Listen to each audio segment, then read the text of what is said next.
চন্দননগরের আরিয়ান এবছর উচ্চ মাধ্যমিক পরীক্ষায় 90% নম্বর নিয়ে পাশ করেছে।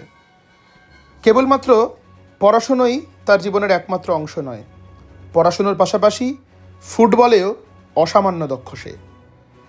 ইন্টারন্যাশনাল ফুটবল থেকে শুরু করে দেশের ফুটবল বিভিন্ন ক্ষেত্রেই ছাপ রেখেছে কৃতিত্বের সাথে।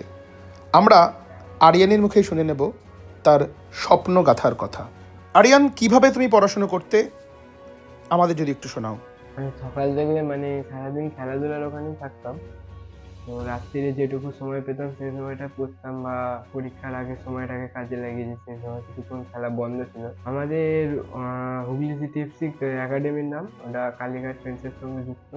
আর অনেক জায়গায় প্র্যাকটিস হয়, বৈদ্যবাটি, মানকুণ্ডে। হ্যাঁ, ওই খেলা থেকে এসে বাড়িতে যেটুকু সময় পেতাম ওই হিসাবে খেলোয়াড় হওয়ার এটা একটা ইচ্ছা আছে। ছোট থেকেই খেলাধুলাটা দেখতাম, ভালো লাগতো, ওখান থেকেই আসলে। আরিয়ানের জীবনের আদর্শ আরিয়ানের বাবা ফজলুল মল্লিক, তিনিও পেশায় একজন শিক্ষক।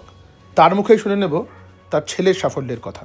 ওর বাবা এবং মা আমরা দুজনেই হাই স্কুলের শিক্ষক এবং শিক্ষিকা। তো একটু তো আমাদের কাছ থেকে অনুপ্রেরণা পেয়েছে।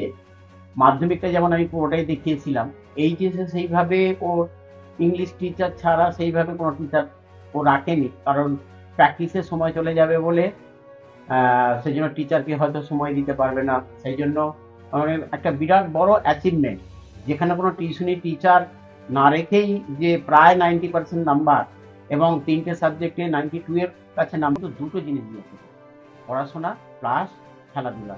আর ওর খেলাধুলার অনুপ্রেরণা বলতে গেলে, ছোটবেলায় আমি ওকে দেখতাম চুচুড়া মাঠে। ও তখন প্রথম মাধ্যমিক পর্যন্ত কলেজিয়েট স্কুলে পড়েছিল, ওখান থেকে মাঠে প্র্যাকটিস করত। পড়াশোনার পাশাপাশি আরিয়ান কিন্তু রাজনীতির কথাও খেয়াল রাখে।